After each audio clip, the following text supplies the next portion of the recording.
Yep, we're all good to go. So, hi everyone who joins in tonight. We're really excited to have Michael Robotham with us. I know there's been a lot of people excited about you joining us. And just want to also say we have Karina Kilmore here today as well. So Karina is actually one of Global Girls Online Book Club's associated authors. And Karina's the debut author of Where the Truth Lies. So for those who don't know Michael, I'll give a quick introduction, but I'm sure most of you do know him. So before becoming a novelist, Michael was an investigative journalist working across America, Australia and Britain with clinical and forensic psychologists as they helped police investigate complex, psychologically driven crimes.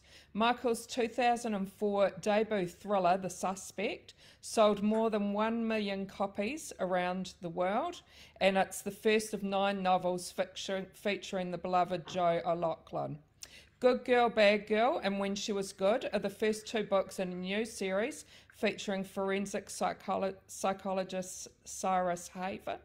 And Michael is the only Australian to win the UK's prestigious Gold Dagger Award twice for Good Girl, Bad Girl and Life or Death. And those of you who watch TV may have seen The Secret She Keeps, which was adapted for TV recently. And Michael lives in Sydney, and his latest novel is a pulse racing standalone thriller, When You Are Mine. So I'll do my copy of When You Are Mine, and I've just... That's my copy. Oh, no.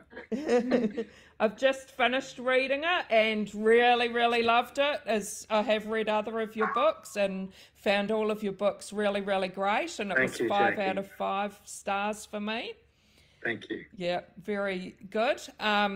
And want to mention to everybody watching, that's thanks to Hatchet. If you ask a question during the Facebook Live, you'll have a chance to win a copy of one of Michael's novels.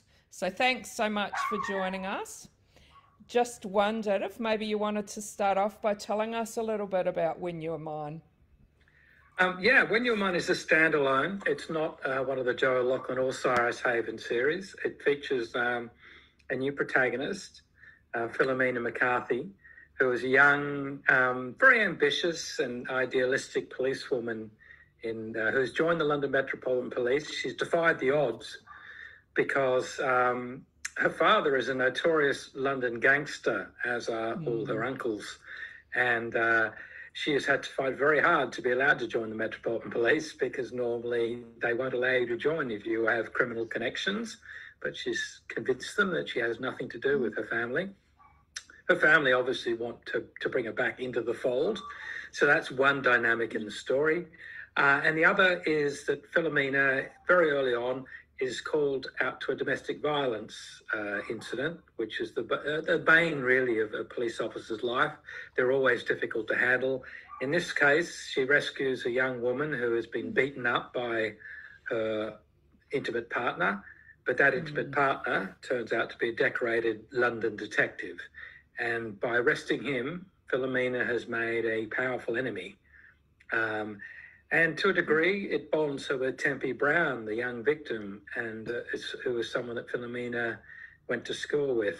And but Tempe isn't all that she seems to be either. So it's a story about family secrets and toxic friendships and domestic abuse and all of those things intertwine. And I think Karina's done a review on When You Are Mine. Maybe you want to share that, Karina? I have actually. Here we go, everybody. You get it live. This is embarrassing. This is for the Herald Sun. This standalone thriller by Aussie crime writing sensation Michael Robotham will immediately have you wanting another and another. A one-off story? No way. The characters and setting in When You Are Mine are crying out to become a new series from this multinational and international award-winning crime writer. This latest novel introduces martial arts expert, estranged daughter of a large crime family, soon-to-be-wed fiancé, feminist and policewoman, Philomena McCarthy. There's a dozen storylines just there. But this book also gives us the themes of corruption and crime, both inside and outside the police force, the spectre of domestic violence that still plagues our societies, and the fluid lines of loyalty. The plot will have you torn between wanting to savour every nuance, but at the same time, rushing you to race through the pages to discover the final revelation. As a long-time reader of Robotham's books, this has to be my new favourite. A twisty-turny, second-guessing, great read with a killer ending. Oh, thank you. Wow. I want to take you around, put you in my pocket and carry you around. You can review all of my books. Oh, thank you. Actually, I have to confess, I say that each time I read one of your books, Michael. This is my new favourite. Well, it's very nice. Thank you, Karina. And I'll have to say we've got lots and lots of people watching, a record for our group, which is really, really great to see so many people watching, and lots of questions coming through. So I'll start by reading out some questions. Suzanne's wondering how much research you do for your books. Oh, it's an interesting sort of area that I think I'm one of those people. I think a lot of writers fall in love with their research and they do too much, and a lot of people that want to write sort of love the researching, and each time they research a wonderful new detail, they want to cram it in, and they want to change their story to get that really sexy new detail in. But in the end, the story can become a bit of a mess because you're trying to cram too much in there. I do just enough research that I know that the story will hold together, and I'm limited in what I can research because I don't plot my books in advance, so I don't know how the book's going to end when I start. So I just research as I go, and then I go back afterwards and I research very closely. I mean, I set my books in real places, to the extent that I have lawyers that go through the books afterwards, and they will say to me, okay, that house that you mentioned on page 65, and you describe it in detail and what corner it's on and what street it's on, is that a real house? And I go, absolutely. Well, you have to change it. I go, why? And I said, you've just put two bodies in their front room and the people that live there won't appreciate that. So I have to go back and actually change the truth. Because the journalist in me means that I have to set it in real, I can't set it in fictitious places. I have to set these stories in real places.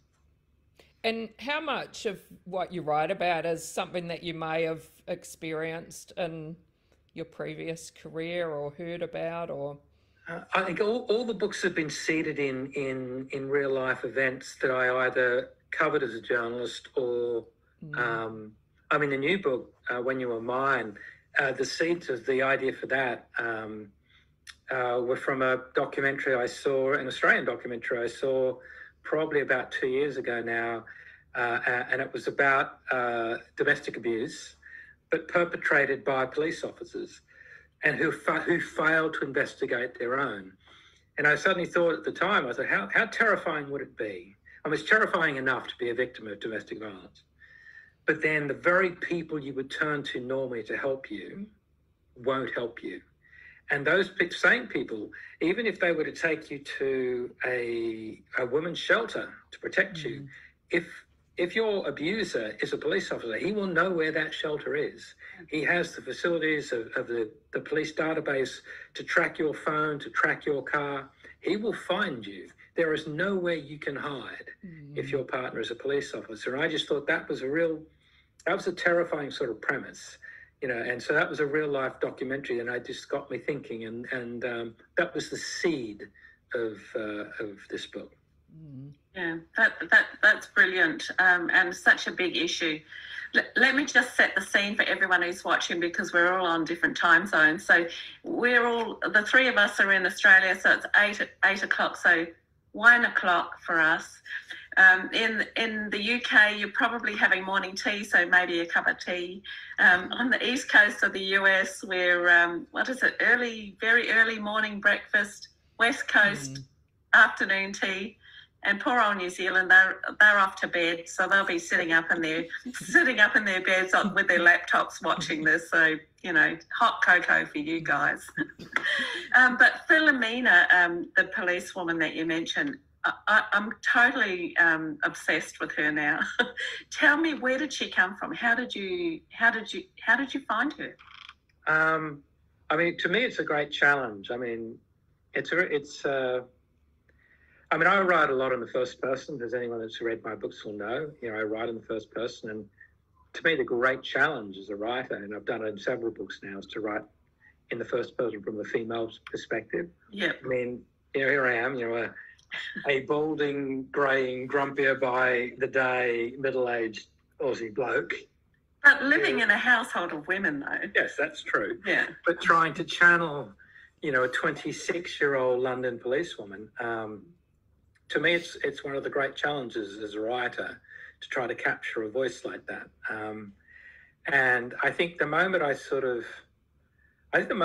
Philomena as a character was the book opens, where she recounts the fact that at the age of 11, at the famous sort of May 7 bombings in London, the Tavistock Square bombing, most of the bombers went off on the underground. One bomber couldn't get down to the underground, so he set off a bomb on a London bus. And she happened to be on that bus. And she survived that bombing, and it was a young policewoman that comforted her when she was sort of sitting in the gutter, sort of bleeding or covered in blood. And that's the reason that Philomena decides to become a police officer, because of that. She just saw that woman, I think she just thought, I want to do what you do. You were like, I think she says in the book, she says, you're the character that is going to survive in the disaster movie. The moment you appear on screen, you are going to be the hero. You're not going to be the victim. And I think Philomena wanted to be the hero in her own story. And I think that was the moment I got her mindset. And it's interesting you mentioned, Karina, about whether there'll be more. This was a standalone book, but I'm getting so many requests from people to say, will you make it? Will you bring Philomena back? Will you that would be great. Yeah. I don't know. I haven't thought of an idea yet, but there's a lot of scope with her family and that dynamic of having the gangster family, and the young idealistic policewoman. There's a lot of scope to turn it into something. Yeah, because she's an awesome character.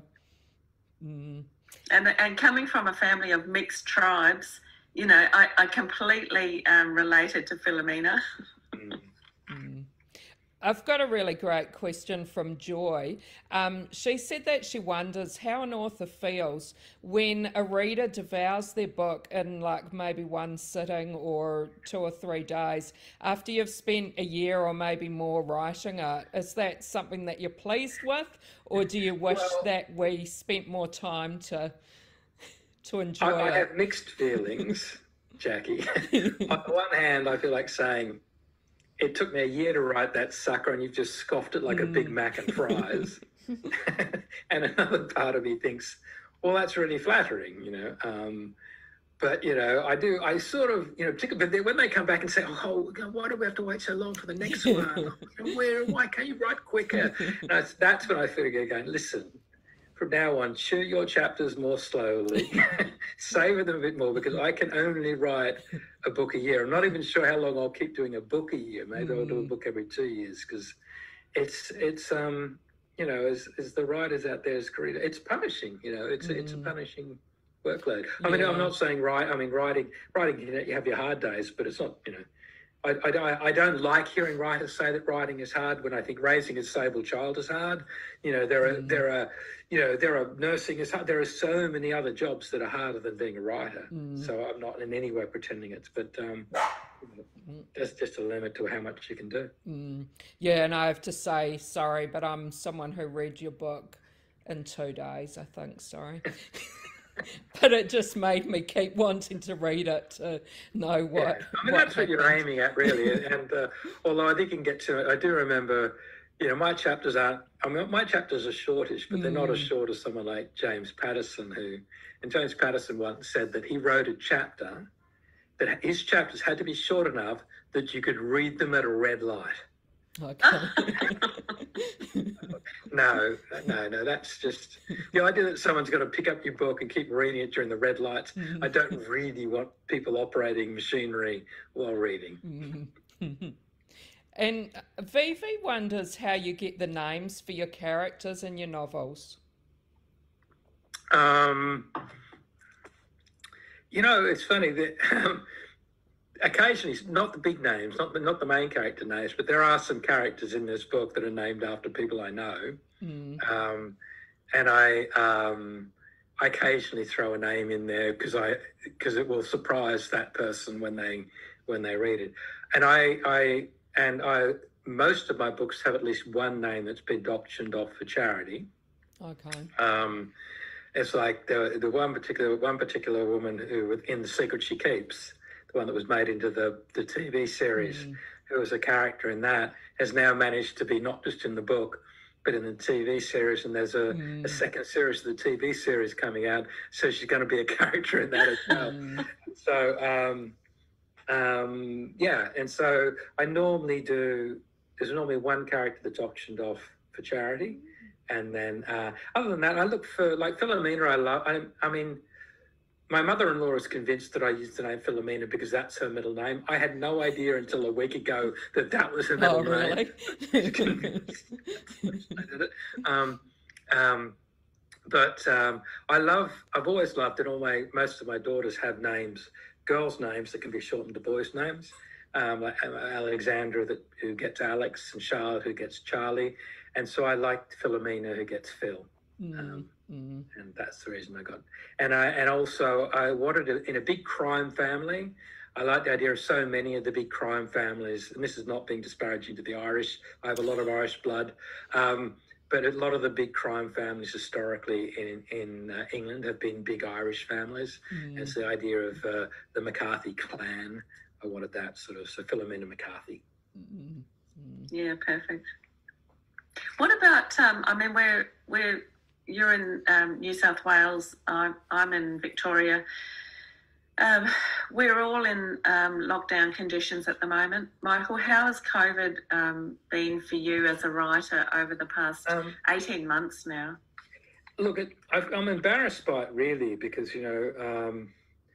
I've been self-isolating for 27 years, so it has made absolutely no difference to my life. I mean, this is my writing room, which my previous house, I worked in the basement, which my daughters call Dad's Pit of Despair.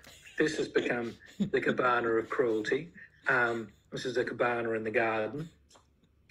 My wife actually resents me because she said, aside from not touring, I'm doing more online events like this one because I haven't been able to tour for 2 books now. And I was due to tour this book, but everything's been cancelled. My life hasn't changed. And I've won, I've sold more books than ever. I've won a gold dagger and a UK steel dagger while in lockdown, like both years that I was in.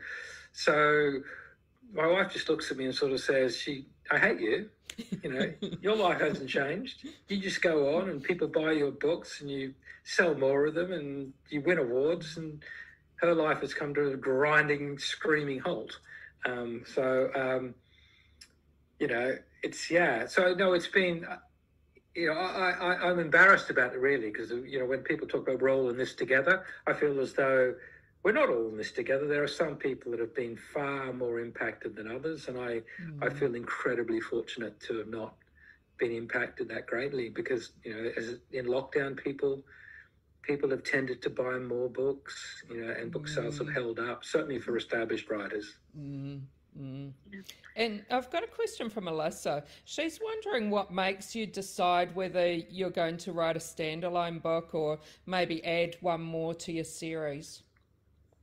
A lot of it with me, with standalones, was that when I was doing the Joe O'Loughlin series, or even the Evie Cormac and Cyrus Haven series, writing in the first person felt as though I'd spent a year in a two-man tent with my best friend, and it did not matter how good a friend they were. After that year, I just wanted them to go away for a while. I love them, but by God, was I sick of them,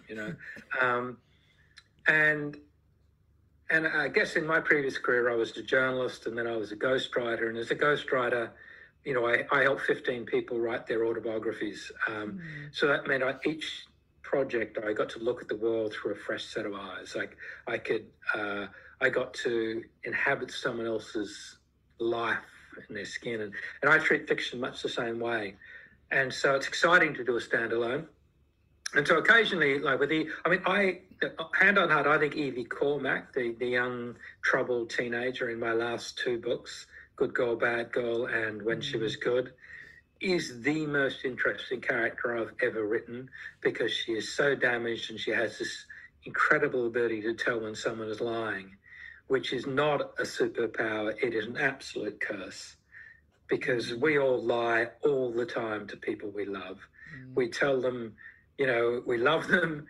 We tell them we love their hair. We tell them, we miss them. We're 5 minutes away. We only had the one beer. We bought it on special. We tell them lies all the time. But imagine what it would be like to go through life always knowing that someone was lying to you and recognizing every lie.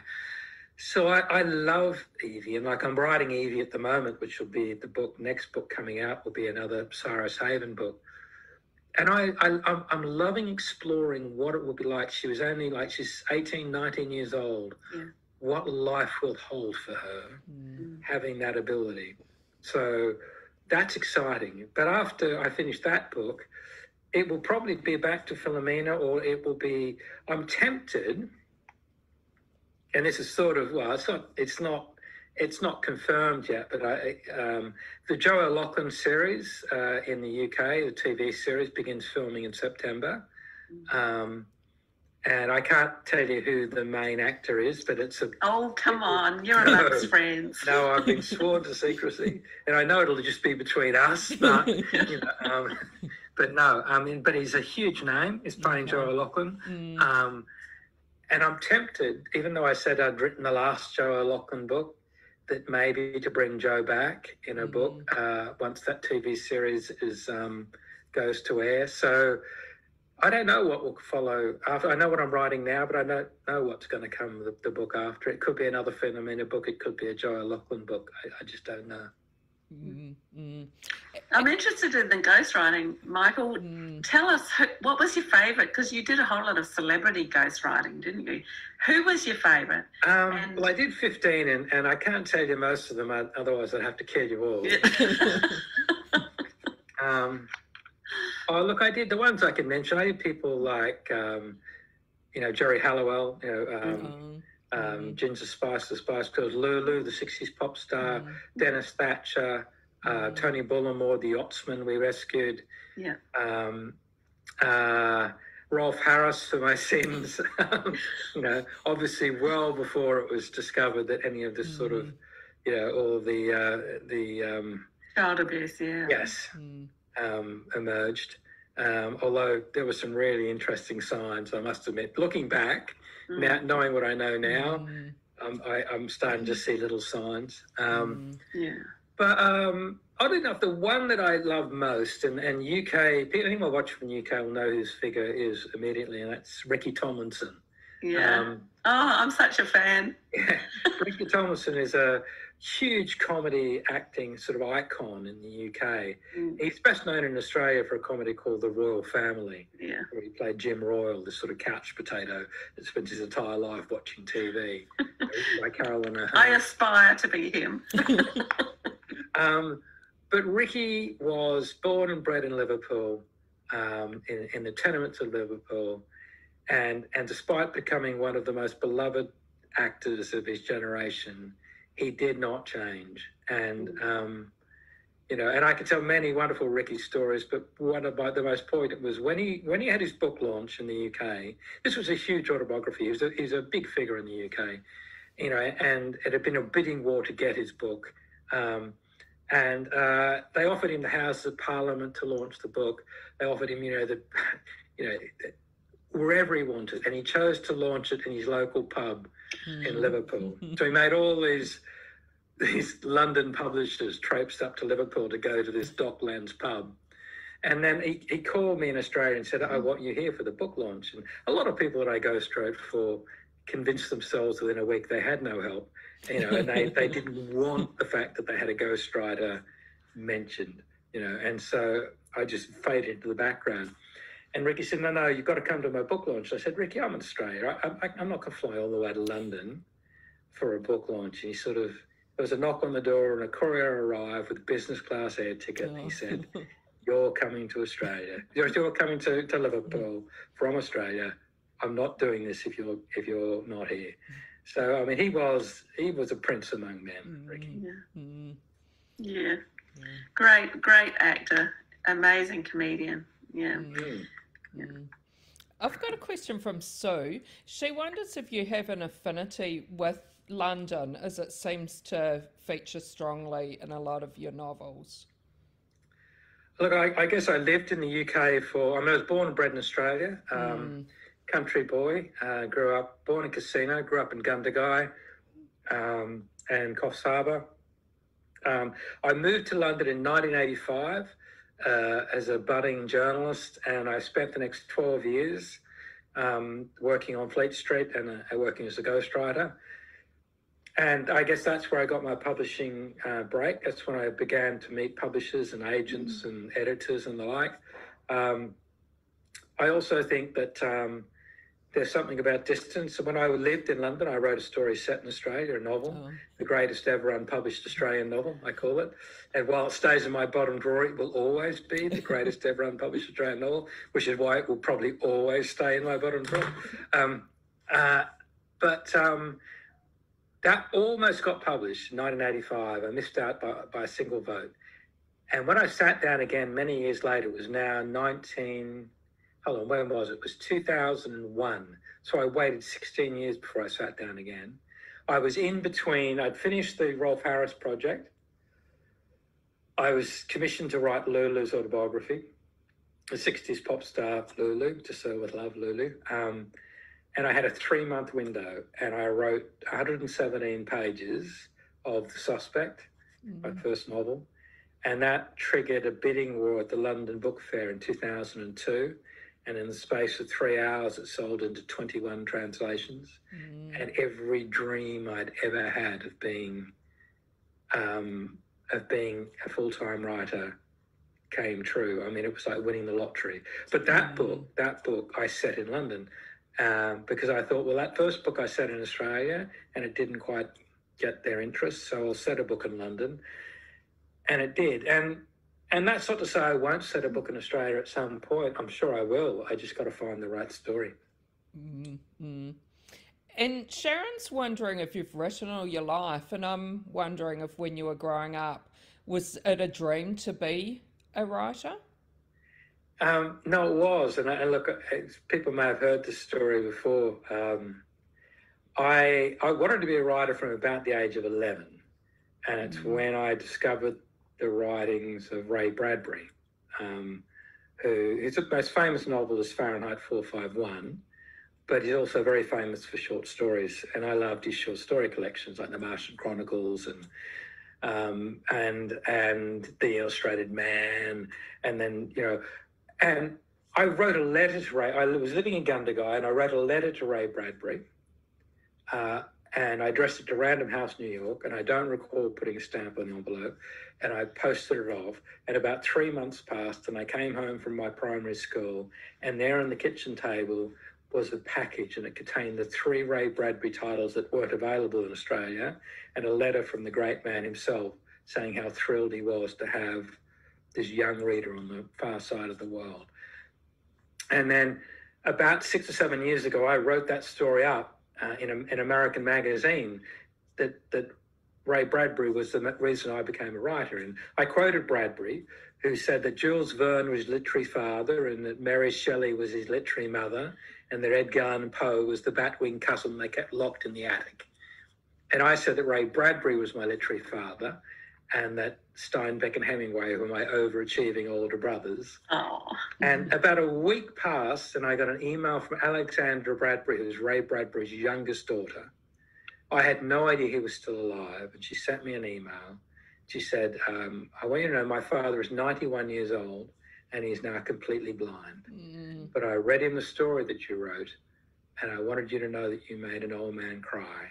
And he wanted you to know that you are his son. Oh, and so Michael. That was, and look, there's more to that story in terms of me going to America and he died just before I could get to have dinner with him. And but yeah, I mean, the reason I became a writer is because of Ray Bradbury, and I was 11 years old. Oh gosh, what a heartfelt story. Yeah. Do you have a favourite character? I mean, I had to print off a list of all your books because I couldn't remember them all. Do you have a favourite character? Look, the book that changed my life was that first one. Because honestly, when I finally sat down to write, I think one of the things when you're a young writer, when I was young, the reason I became a journalist was to gather material, because I thought it was God's gift to writing. I mean, I'd give me a story, I was going to be a star. That typical bravado of youth where you think you're bulletproof. I just had nothing to write about. So I became a journalist and I travelled the world and I got all this material. And then decades passed because you suddenly, you've got the material there, but you suddenly think, what makes me think I can write? I mean, what makes me think anyone's going to read what I'm going to write? So all the doubts kept creeping in. And that first novel, when it triggered that bidding war at the London Book Fair, and it was like winning the lottery, it is a dream. I mean, for would-be writers, you will either hate me or you'll be inspired by it because, when my first reviews came out, that first book sold over 1 million copies around the world, and I know the reason that it, I don't know why they bought the book. I mean, there were 7 American publishers bidding and 5 German publishers, and I don't know why. I mean, they just did, and if you pick up The Suspect, maybe you can tell me why they thought that was such a remarkable book, and they, but I mean, I think that was the moment, to me, it was both exciting and terrifying. I mean, I joked that at 3 o'clock in the morning, we were getting phone calls saying that all these publishers around the world are bidding and the deals are being done on the back of taxi cabs and being scrawled on beer coasters and serviettes. And, it was frantic. And all this is happening on the other side of the world. And at 3 o'clock in the morning, I'm back living in Sydney and we're getting phone calls. But you don't go to sleep after something like that. I mean, we lay awake for the rest of the morning. And by 7:30, we'd spent the money. And by 8 o'clock, we'd cast the Hollywood film. And by 9 o'clock, I'm just terrified. I'm thinking, all these people think I can write a novel. What makes them think I can write a novel? I mean, I still to this day, and you may say, Karina, that you had to list my books, and I struggle to list them all. There's been 16 of them now. But I sign every book to my agent. We fooled them again. Because I'm just convinced that each book is going to expose me as the fraud that I am. What I'm doing. And I've just been lucky up until now. Not true at all. I mean, just and tell us the number of awards you've won. I mean, can you even keep count of them? I have a very lethal looking awards thing, because when you win a dagger, they send you the award, which is a sort of dagger. But then my publishers thought it would be great fun when I won the first gold dagger to get me this really classic Bowie knife in like a proper American Bowie knife. Like, it's the Crocodile Dundee. Call that a knife? This is a knife, don't knife. And they had it engraved with, a quote about daggers. And of course, when I won again, they had to buy me another one. So now I have all these really lethal weapons in the house. Annabelle said sometimes we spoke about The Secret She Keeps being a TV series, a very successful TV series. Annabelle says sometimes the artistic interpretation in TV series doesn't closely follow people's books. And how do you feel about dealing with that? Oh, look, I think they did a good job, a really good job with The Secret She Keeps. And I think the proof was really, it actually was the very first Australian drama in history to premiere in primetime on BBC One. And it was the second or third most watched show on the BBC last year. I know it helped having Laura Carmichael in the lead role. She's such an iconic sort of figure in the UK. Yeah, she's great. But I think, I discovered in this process why I love being a writer and why I don't think I'm going to be rushing to work in TV or film anytime soon. And this is going to sound really conceited, but as a writer, I'm God. Yeah. I decide what goes on the page. And of course I have editors around the world, and if they tell me something doesn't work, I'd be mad not to listen to them, and I do. But if I don't agree with them, that's my choice. I can say, no, I want to leave it like this. When you work in TV, you have producer notes, network notes, distributor notes, director notes, actor notes. You have all these people telling you that they want to change something. And I just did my head in. I just thought, no. Go. It's perfect. Just go. But yeah, it's a different, and maybe I'm just not a good team player. I don't know. Maybe I just don't play well with others. But I'm much happier being here on my own and just doing it myself. And we've had a few people ask this, just wondering what you like to read yourself, and maybe if there's anything you've read lately that you'd like to recommend to us all watching. What do I read? The Daggers were on again recently, and one of the highly commended book was S.A. Crosby's Blacktop Wasteland, which I thought was going to win. Like each time with the Daggers, I read them and I think, which one I think is going to win, and I thought that was going to win. So I'm with you, Michael. Yeah, and I thought that was remarkable. But it's a bit like, when I won with Good Girl, Bad Girl, I thought that November Road was going to win. So I thought Louis Burney's book, November Road, I thought, no, that'll win, I won't win. Because I'd been up for Daggers before, and I lost out once to Gillian Flynn, for Sharp Objects. And for a long while, I wouldn't read Sharp Objects. So I thought, if it turns out to be really awful, I'm going to be mega disappointed. And so in the end, I finally read it and thought, fair dues. It's a really good book. And so you don't mind losing to a really good book. And so, but I thought Blacktop Wasteland, it was one of the best crime novels I've read in the last year. It was brilliant. His latest book too, Razorblade Tears, I've just finished reading and reviewing that. It takes it a step further. Oh, wow. Oh, good. That's one I'll have to pick up. And I'm wondering if you have any authors that inspire you. Look, I'm inspired by a lot of authors. I think one of the things I tell people, though, I'm not inspired by the truly great books I read. Because like all authors, I take books apart. I read a book and I watch a show. And my wife actually thinks that reading is destroyed for me because I can't just read for pleasure. I have to dismantle the book and pick it apart and pick holes in it, or pick the ending or whatever, and I'm not, I can still enjoy it, but when I take things apart, I think, well, that was good, but it could have been a little bit better if they'd done this or this or this. When I can see how to make a book better, that inspires me to write, because I think, okay, I think I could have done a better job than that.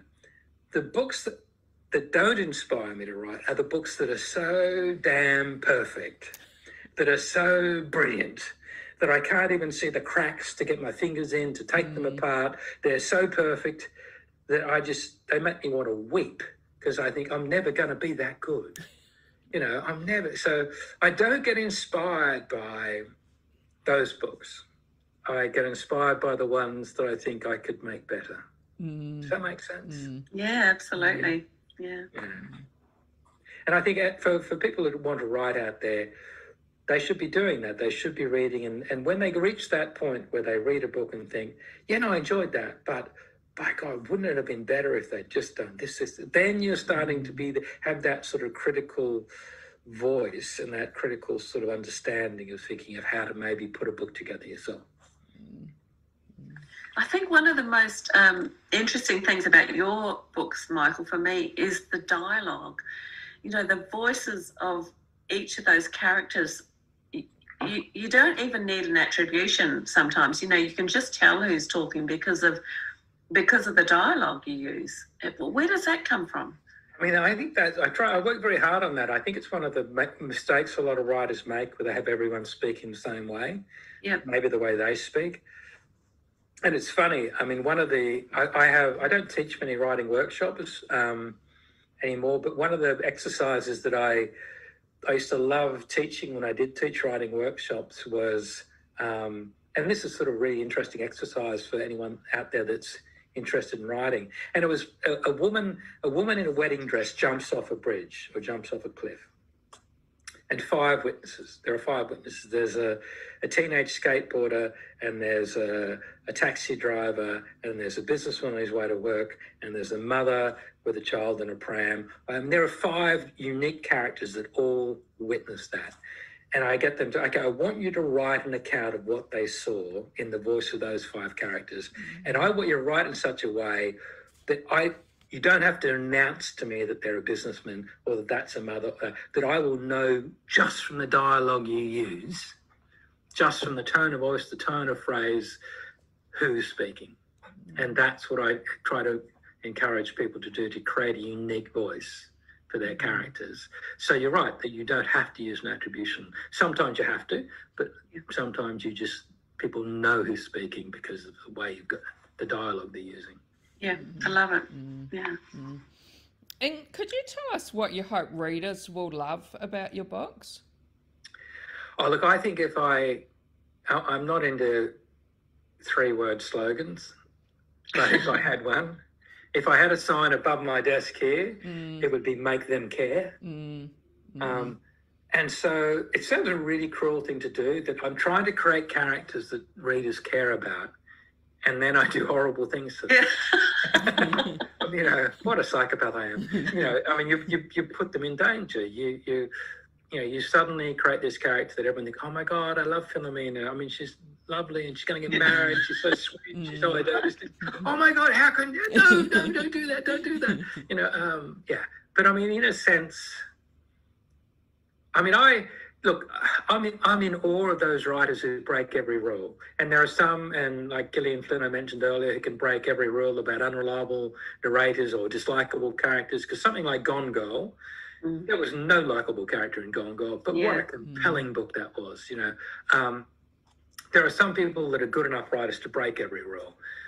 But in most cases, for most of us, when we're reading something or we're watching something on TV or in a film, and the moment we have ceased to care about a single character is the moment we simply turn it off and go to bed or pick something else up. So for most of us, we have to care about the character.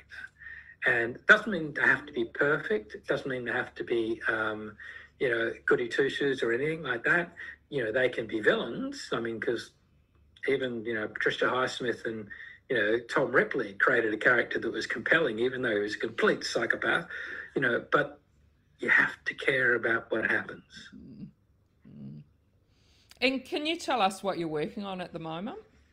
I'm working on an Evie and Cyrus book. And for those who don't know, Cyrus Haven is the young forensic psychologist who's the sole survivor, well, not quite the sole survivor, but he came home at the age of 13 to discover his family had been killed. They had been killed by his older brother, his schizophrenic brother, who has spent the last 19 years in Rampton Secure Psychiatric Hospital. That sort of, Cyrus became a psychologist in a sense to discover what happened to his family. Evie Cormack is the young troubled teenager who he first met in a children's home. So it's their story. But in the new book, Elias, Cyrus's brother, has petitioned to leave Rampton and to come back into his life. And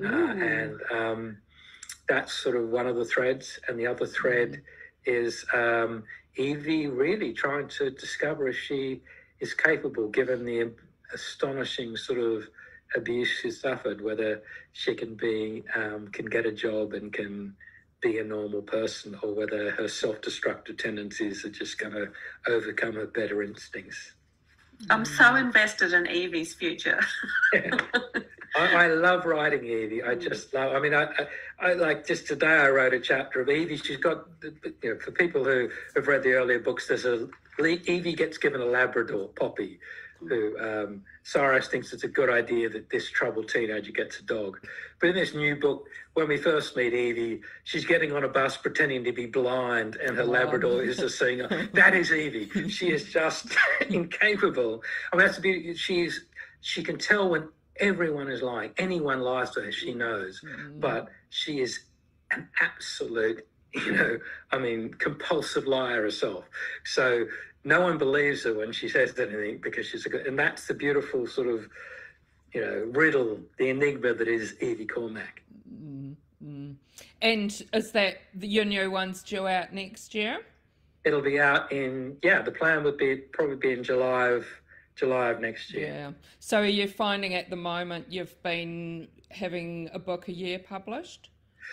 Yeah, I think now that I haven't been touring, I'm on the verge of maybe going to a book every 2 years. And I think that's mainly partly because, like a lot of people, my kids have just now reached the point where they're left home or at university, and this was supposed to be that time where my wife was sitting there going, okay, we do the serious traveling. This is when we do the serious traveling. And of course, well, COVID happened. So there'll come a point in time when we all open up where she'll tap me on the shoulder and go, now we do the traveling. And I don't think I'll be able to do a book a year when that happens. We'll have to wait a bit longer. Yeah. No nipping back to the hotel to do a chapter or two. I did. It's funny. I once took the kids to Europe when they were very young. I took them for 4 months, and I managed to write a book while I was traveling. That was bomb-proof, but it's the shortest book I've ever written, and it's Look, I also think, I love writing, and I love my readers, but I write every day. I write 365 days a year, and there comes a point in time where you realise there is more to life, and so. But I will continue to write every day, even when I travel, but just not so much. And do your family read your book, and what do they think about having I have. My wife is my first designated reader. Yeah. It's a real bone of contention, really. Well, because I don't show a single chapter, a single page to another human being for a year. And then I hand it to my wife. And then I want to watch her read. And she says, I'll sit there and literally watch her reading. And if she smiles, I'll go, what was that bit? And so she will send me out of the room. And so I will watch her through a crack in the doorway. And then she'll send me all the way out to the cabana. And then at some point, I know she will read something, and someone that I have made her fall in love with, something terrible will happen to them. And you've got to understand, my wife is a firm believer that I am going to become the first crime writer to ever write a successful crime novel without a crime. Because that would be perfect reading for her. She comes screaming out to my office and thumps me in the chest going, bring them back, you bastard, bring them back. So she's my first reader, but we've been married for 30 odd years, and she knows to just say it's perfect. It's just perfect. That's the reason we've been married so long. She figured I've got editors and an agent who are going to cop the flag, because I must admit I don't take the initial editorial notes well. And my daughters, 2 of them read my books. One of them has never read one of my books. She's 25. Oh, wow. And she tells me that's because she doesn't want to read a sex scene that's been written by her. Now, given that there are very few sex scenes in the books, but that's her story. Oh, she's not willing to go there. Hilarious. I do love it, though. I love to tell you a story about my the very first time I wrote my very first novel, and my wife read the very first. This is a suspect. The very first, draft, and she got to the sex scene, and she looked up at me and she said, "Who did you do that with?" And I said, "Nothing, no one, no. It's I made it I made it up." And she said, "Well, you fantasized about it." No, it's not like that. I'm just wrong. Who did you fantasize about doing it with? And you reach probably think, "Oh, I'm going to hiding to nothing here." So you think, well, you? Yeah. Oh, sure. I'm not doing that, Buster.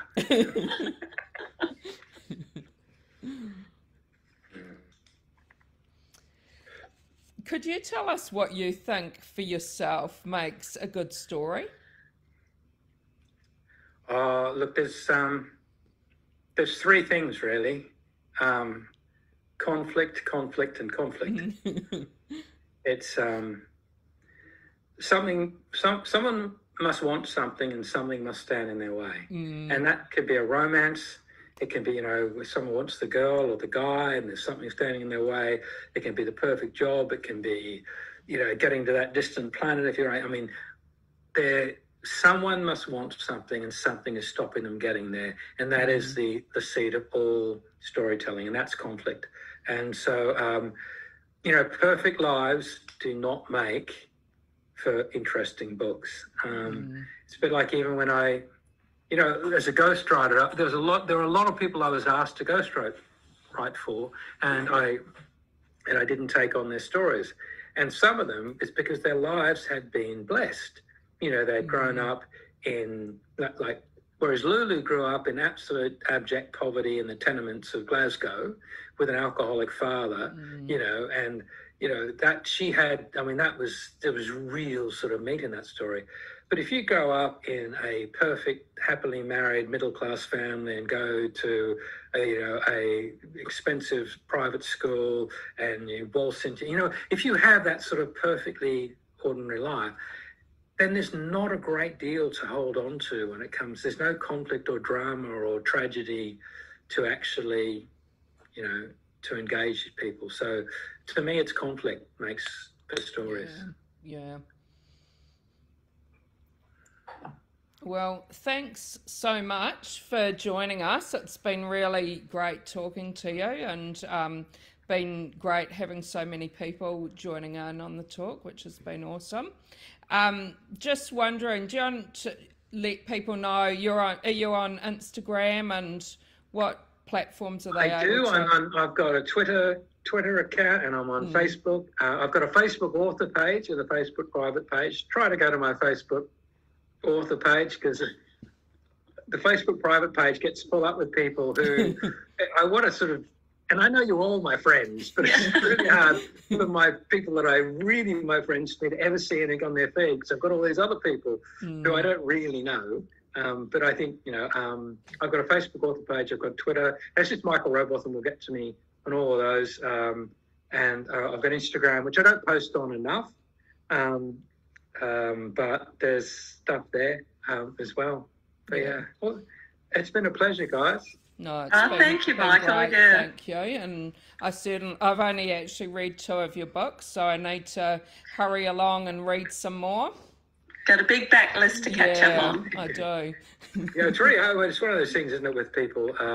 That's another reason talking about you do standalones, because there are some people when it comes to writing a series that feel as though they want to have started at the beginning. And if like someone that's never read Ian Rankin doesn't want to suddenly go, well, I don't want to read a Rebus book. He's sort of 20 books in. I mean, I don't want to go all the way. So a standalone allows people to discover a writer, and then if they really love them enough and enjoy them, then they can go back and read the series. Yeah.